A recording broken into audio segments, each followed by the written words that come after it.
Hello, and welcome to this edition of All About Hopkinton, the original HCAM series created to bring you the people and organizations that help make our community the great place that it is. Sitting in for Mary Arnott, I'm Jim Cousins. There are a lot of groups out there and a lot of people dedicating their time, energy, and talents to improve some aspect of life in Hopkinton.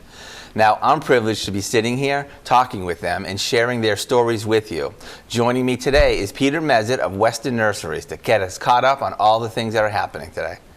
Hi, Peter. Jim, how are you? I'm great. How are you? Great. Hey, thanks for being on the show. I appreciate you having me. All right. Now, we have a lot of different things to talk about. We need to talk about the drought. We need to talk about some grass. But I'd like to start off with the Gateway Green Project under 495. Yeah. And see what you tell me. Can you tell me where it started? Well, it started way back. Ken Driscoll, who owns Select Solar, had the idea that that area needed to be improved. And he brought a group of us together, including myself, almost 3 years ago, probably. Okay. And like many of these community efforts, they take a while to develop, but... So let me just ask you real quick. The first time he told you that, what did you think? Because the first time I saw it, I was like, it's this dinky little piece of... I know. What did you think? I loved it because I've known that median strip and the area around it, it just hasn't looked...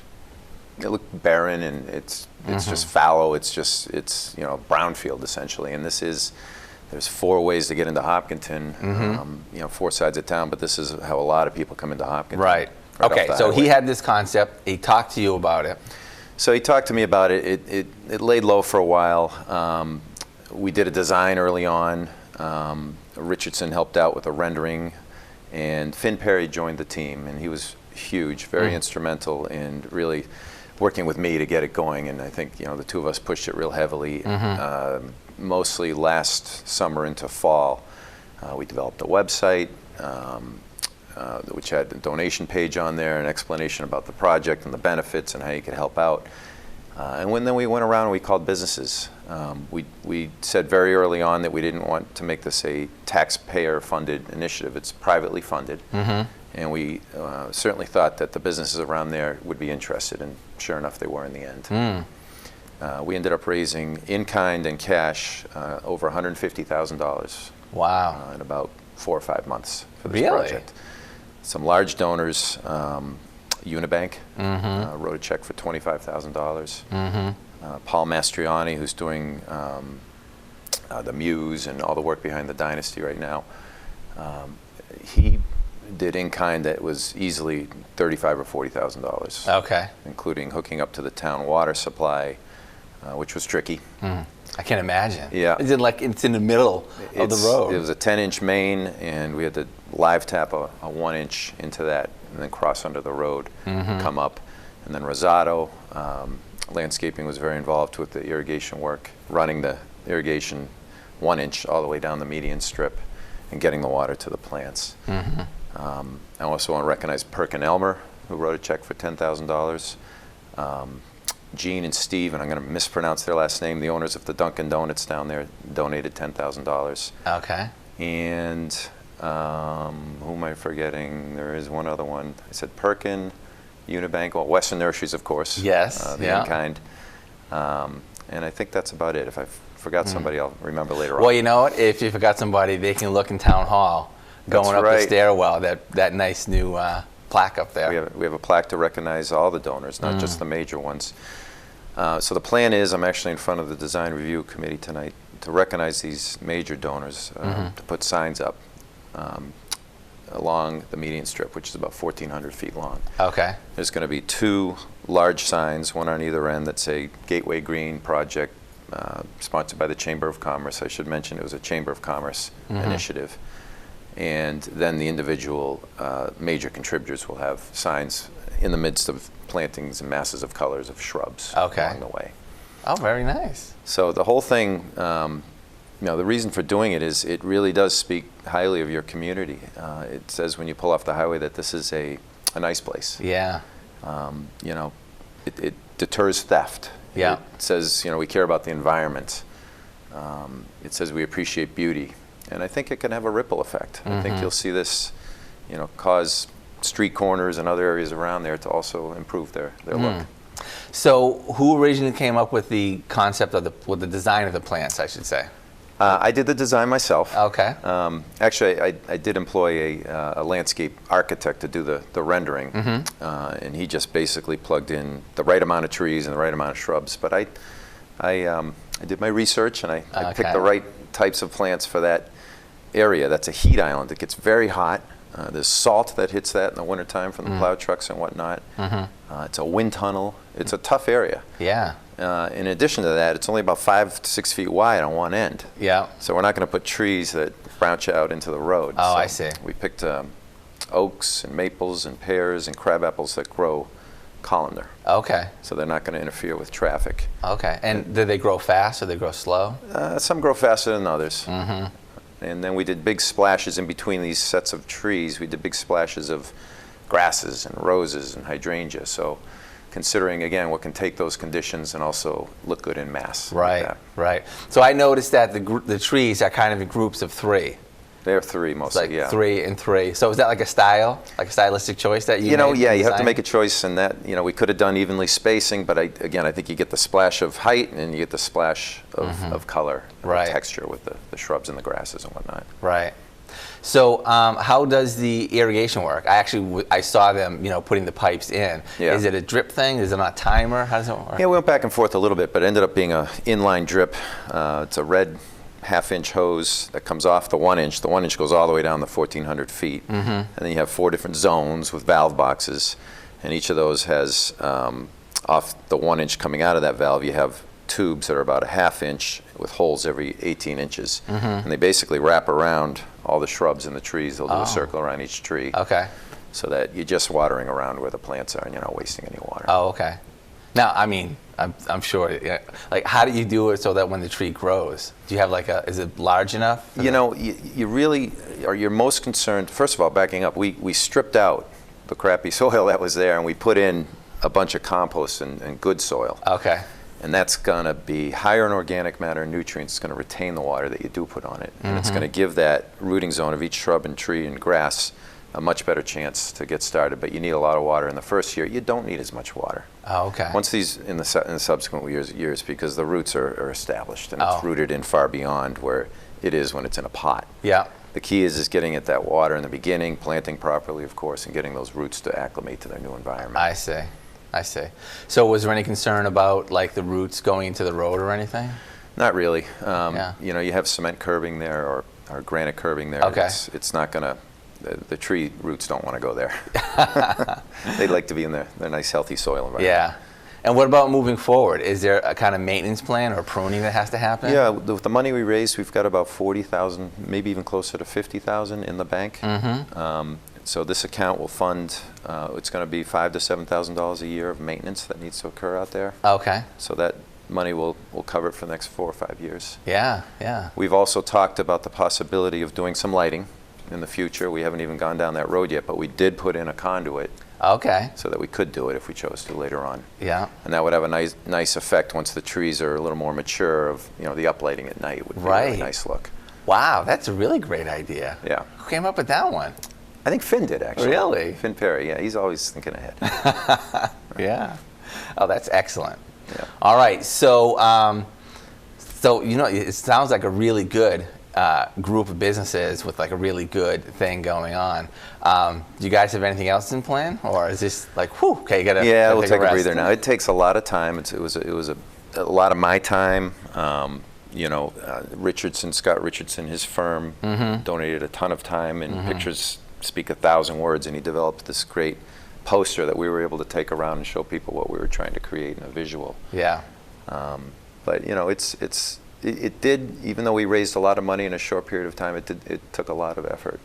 So I don't think the chamber may get behind other initiatives. I've talked to Tim Kilduff a little bit about other areas of town that might benefit this way. Oh, good. But for right now, no, I'm going to take a year off. All right. Well, at least the winter. Yes. At least the winter here. Right. All right. All right. So I'd like to talk a little bit now, because it's a big issue now, is the drought. And how, what would you say? Because you deal with living plants and stuff like that. What do you say to people? What's your advice? What should we be thinking about? Well, it's interesting because this is the worst drought I've ever seen. I think it is a level 3 severe drought status. We're down on 9 or 10 inches for the year. But what I'd like to say is, you know, it is important that people realize that this isn't not going to happen again. It is going to happen again. I think people have to be sensitive to planting the right plants in the right spaces.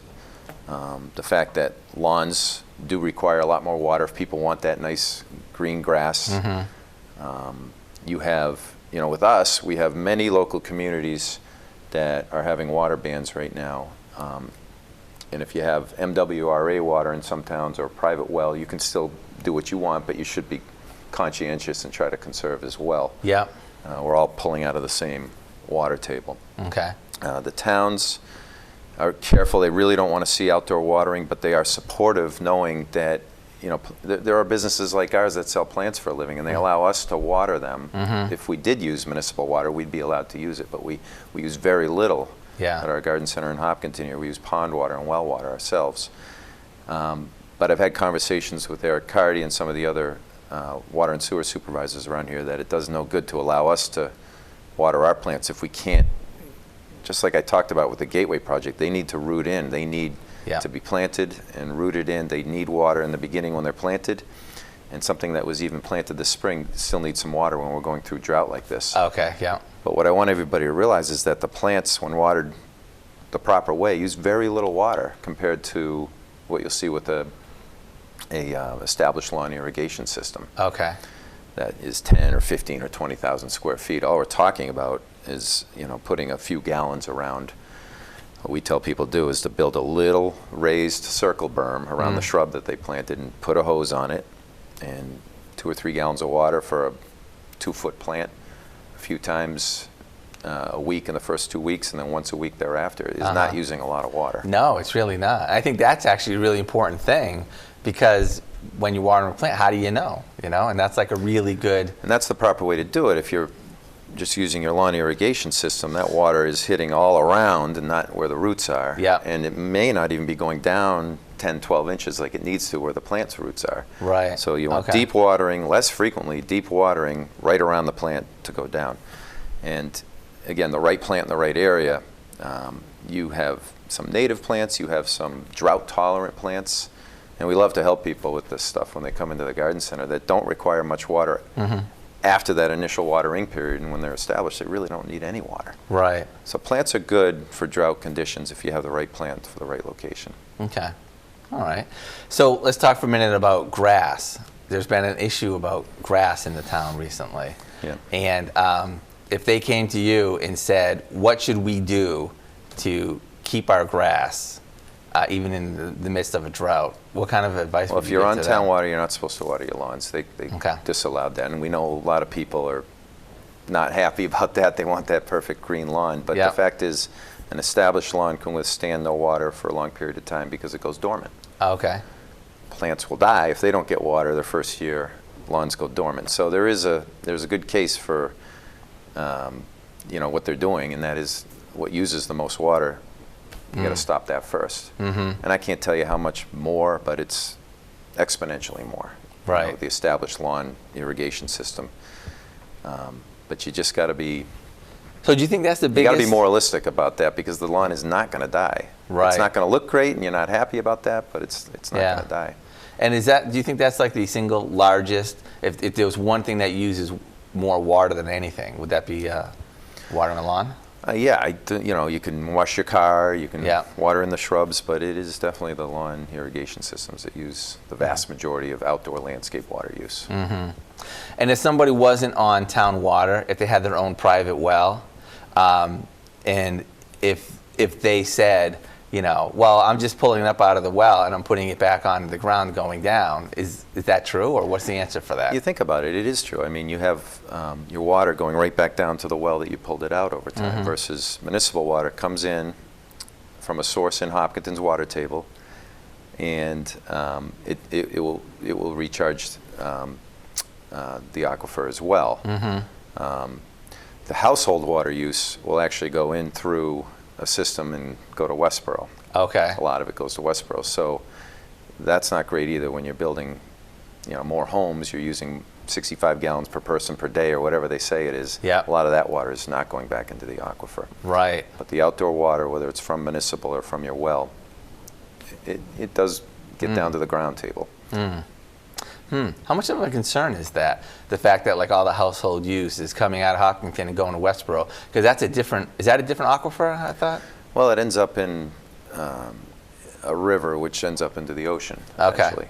So yeah, it's not really going and recharging water tables. Yeah. So I think the town probably has an appetite for home septic systems more than hooking up to municipal. Okay. But we need municipal water to support commercial growth in this town, so it's a Yeah. catch-22. Right, right. Okay. Now, what about the town fields that have been in the news so much lately? Yeah. What would you say to them if they came to you and said, what should we do? Well, there's a couple things they could do. I plan to talk to the town about, there's a product called Hydratane, and that's just a brand name, but it's humates and it's other compounds that actually free up water molecules to be more available to plant roots. Okay. or lawn roots. And I think they ought to consider something like that. I know they're banning themselves from watering the fields. If it's no outdoor lawn irrigation, they can't do it either. So this would allow for less frequent watering or up to 50% less watering. Yeah. So there is those types of products that are relatively new on the marketplace that they should consider. And we've carried the product in our garden center and we've given it to employees to try, and a lot of them have been very happy with the results. Oh, really? And I've seen pictures of a line where they used it and it was green on this side where they used it and it was dormant on the other side where they didn't use it. Oh, no kidding. So there are those types of products. And homeowners, they can use that product as well. They can use, what do you call those things that catch the roof? Oh, yeah. The rain barrels. Rain barrels, thank you. Yeah. And conserve water that way too. Okay. So is this other thing, did it just like spread it on your grass? Is it a liquid or a... It's a liquid. It comes in a granular, but we carry the liquid. And it's a hose end. Yeah. So it attaches to your hose, and you one container will cover about 2,500 square feet. I think it's a $39 price point, and it's good for about 90 days. Oh, okay. So you might want to do it twice a year, once in the spring, once in the summer, if Yep. you really want your lawn to stay green and use a lot less water. Wow. Oh, that's really interesting. So, did you know this drought was coming a year ago? We've really been in a 2-year drought here. Okay. I think if you look back to when we got all that snow in the winter of 2014 to 15, Yeah. if you look at the accumulation we've had in this area since then, we've been in a drought Yeah. since then. And this is just, it's crescendoed into being really, really bad this year, but Right. it's been dry even before that. Right. So, it's been a little difficult. We've had to really try to help people succeed with their planting projects because, we feel strongly that if we talk to them and they do it right, they're not going to lose their plant material. And one thing that's important, and we're going into winter, is that it's still important to water your plants in right up until where the ground freezes. Okay. Because if the roots are dry going out of the winter, the plant can desiccate very quickly. And desiccate means? It can't get water up Okay. as quickly as it needs to from the roots if there's not enough water down there. Okay. And you'll see it with broadleaf evergreens like rhododendrons where the ground's frozen and it's warm out in March, and some of those leaves will turn brown because it is trying to pull water up through its system and it can't because the ground's still frozen. Well, it's the same thing if it's too dry. Oh, okay. And you get the winds on top of that, so the Right. leaves can dry out on you. Right.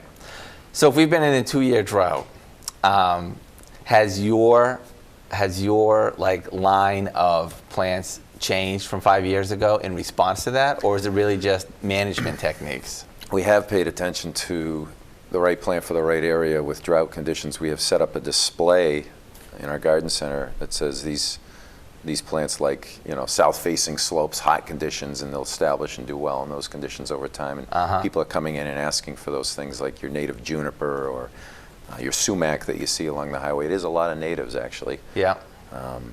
They can take sandy soils that drain water out of them quickly. They can take the dry conditions. And there's a whole bunch of perennials such as sedum that blooms in the fall time. So we are encouraging more of those types of plants. Yeah. We're carrying more of those types of plants. Yeah. How long do you typically have like a big plant before it gets moved off to a new home? A big what now? A big plant, like if you had a tree or something. Like Oh. how long do you have them? Well, it's interesting. In our industry, when it comes to big trees, Yeah. a lot of them are dug out of the ground versus grown in pots. And when you chop roots, you can only dig and harvest plants early in the spring or in the fall. So we have to overstock in the spring because that's when the first dig window is. Okay. And we tend to dig trees and get them in March or April. And these are evergreen trees before they put out the new growth, or deciduous trees before they put out their new leaves. And then those, some level of that stock will go right through the year. Yep. Of course, we, like any business, don't want to carry inventory too long. Sure. So we try to balance that with bringing in new stock in the fall again when you can dig the second time around. Oh, I see. But that's really not until October. Right. So that's almost at the very end. So are you estimating what you think the demand will be and just buying a bunch, or do you you look for orders? Well, we look at our records and our history. We look at trends and what's popular. We look at weather and drought, and we decide on the mix. And there's a science side to that based on your reports and what you've sold in the past, but there's also the art side and what you think is going to sell in the future. Not just with trees, but with shrubs, perennials, roses, any type of plant. What's hot right now, the succulents seem to be a really hot item. That's an indoor plant that people want to put in little terrariums, and they like the hot sun, the south-facing window. They don't require a lot of water in your house, low maintenance. That's a hot item right now. Fruiting plants are really hot right now. We've carried a lot more fruit trees in recent years. People want to give it a shot and do it themselves and try to grow their own apples and peaches. I just went apple picking yesterday. Oh, there's nothing like picking an apple off a tree. And yeah, if you're like me, you eat a lot while you're out there, right? I limit myself because we have a bag. Yeah. So those are great. Yeah, we're going to go this weekend. It's a fun family activity. Yes, yeah. So what about from the builder side? Like when contractors are building houses and stuff, how has what they're asking for and putting in, how's that adapted? I think people want simple. People want low maintenance. People want long bloom time. Hydrangea is our biggest selling shrub right now. Probably about close to 20% of the shrubs we sell are hydrangeas. Okay. And that can be, many different types. The blue ones that people see down the Cape. Yep. Or the white ones that turn pink that bloom on the new growth more in the fall. Yep. They're a low maintenance plant. They're pretty resilient and hardy, and they have this long bloom time. And even after they're done blooming, they look good because their seed pods turn colors that are attractive too. So, how fast do they grow? And they're fairly quick to establish. Yeah, that's another thing too. So, we can't even keep up. There's people introducing new varieties every single year, and do we carry another 10 this year over the 30 we already carry? You have to really pick and choose what's going to work. How can you have 30 different gradations of hydrangeas? Oh, you could have 200. Really? A lot of them aren't commercially available. Okay. And a lot of people, the plant breeding world is going too quickly sometimes, and they're not testing them enough, so we'll do that too. My father, Wayne, has about a 3-acre test garden, and we'll put things in there to make sure that they're appropriate for our customers in this environment. Oh, I see. And if somebody introduced it from Minnesota, chances are they're going to be pretty good. Yep. But if it came from down south, we'll want to test that a little longer. Yeah. So what's the gradations? Is it like I don't know what's different about the hydrangeas? Well, there's color. Okay. There's the size of the bloom, the length of the bloom, the time between the blooms where they'll put out a new one. That's a big thing. Really? Wow. People want that intermodal distance to be, from one bud to the next to be shorter, and that creates a stiffer branch so they don't flop. There's a lot to it. Wow, that's amazing. Yeah. So hydrangea is really popular. And I think people just want, again, simplicity in their landscape so they don't have to maintain. Right. We notice a lot more do-it-for-me versus do-it-yourself. Yeah. Older generation was more do-it-for-me. I'll say 60 and over, 55 and older. Yeah. Younger generation, a lot of them do want to try things themselves, but they don't have as much time. They're too busy. They have a lot of competing interests. They're on their iPhones. Yeah, this world is so busy now. It's a busy place. So we see our re-wholesale division, our commercial division, doing very well because the landscapers are doing very well. All right, so we have a few seconds left. So what's in your yard? Oh my gosh. I just ripped out the whole front of my house Wow. I put things in because I'm horticulturally interested, and I don't always design and match, and I'm guilty of putting too many in too tight of an area, and it was too tight. So 15 years after we moved in, I'm now redoing my whole front yard. But I like to put in specimen things that are new. I really look at color combinations. I think, my wife will argue with me. She just wants a simpler landscape. Yeah. So I'll probably go that route this time around. But I have a vegetable garden that's about 20 by 30. I love doing that. That's a sign of spring for me when I plant that out. Sure, yeah. And I just have a lot of different plant material all around my yard. We'll have to check it out when it's done. Sure. All right. Hey, thanks so much for being on the show today and getting us up to speed on what's happening. Thanks for having me, Jim. All right. And thank you for joining us for this program and hearing about the wonderful project, the Gateway Green Project, as well as other things going on in our community. For more information, you can visit the Gateway Green Project's website. For more information all about Hopkinton, find us at hcam.tv. If you or someone you know is having an impact on our community, we want to hear about it. Send an email to jim@hcam.tv, and perhaps you'll find them sharing their story right here on All About Hopkinton. Sitting in for Mary Arnott, I'm Jim Cousins. Thanks for watching.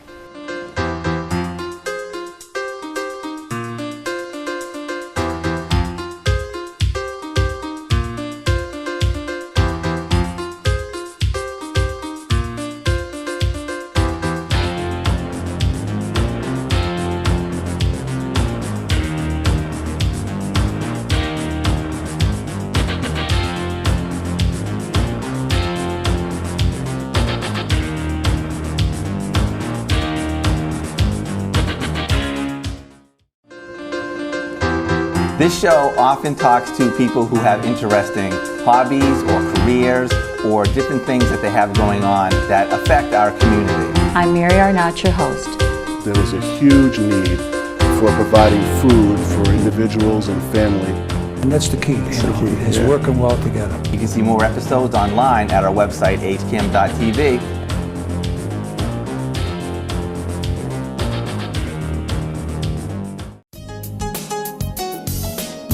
Hi, I'm Tim Kilduff, and this is Business Matters. I think we got to talk a little bit about the history. I mean, you were born into something pretty special, weren't you? Yeah.